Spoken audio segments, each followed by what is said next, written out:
Speaking of Ernestine and what she and I watch, I've mentioned before that she is head over high heels over Only Murders in the Building. Maybe you've seen it, maybe you haven't. I have gone along with watching Only Murders only because she makes so many viewing sacrifices for me, including preseason NFL games, which she calls pre-games, as in, is this another pre-game? Yeah, it's a pre-game. I'm sorry. But I got to watch, maybe just give me a quarter. Can I watch a quarter? Maybe a half. But I must admit, I've come to at least like the whodunit appeal of Only Murders, which is the brainchild, of course, of Steve Martin's genius. Season 1 was just a little too cutesy for me. At half the time I wanted to strangle Martin Short, but this season, a new addition to the cast has, I admit, brought some New York tough guy edge to this show that it was sorely lacking. Guess who? My friend Michael Rapaport has shockingly become a focal point of this season. You've seen Michael often on Undisputed. I've seen him often on the big screen, starting with his breakout role, thanks to the great Woody Allen, as Michael played the meat-headed boxer boyfriend of the hooker played by Mira Sorvino in Mighty Aphrodite, for which she won the Academy Award.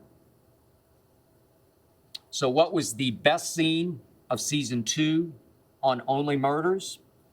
It was Michael Rapaport back in a boxing ring, literally and figuratively sparring with Selena Gomez, aka Bloody Mabel, on Only Murders.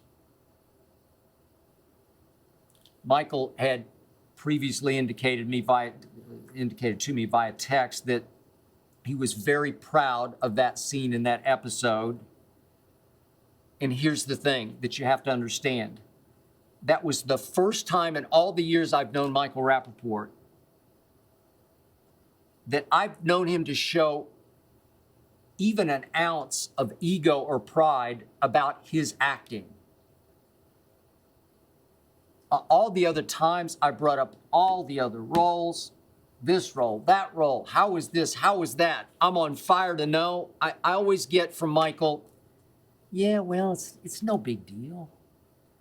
He's a gifted stand-up comic. I ask him, yeah, well, it's just no big deal. He has no ego whatsoever as an actor or a stand-up comic.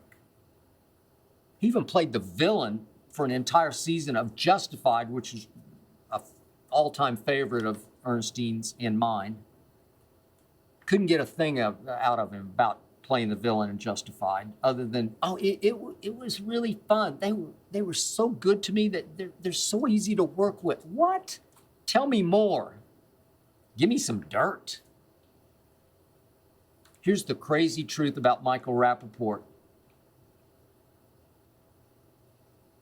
He'd rather be me or be Shannon, be anyone else in the sports media.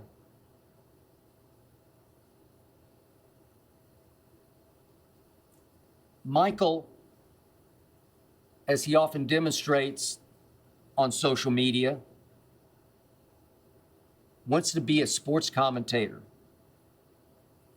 He tries to scratch that itch almost as an amateur doing it. It's just like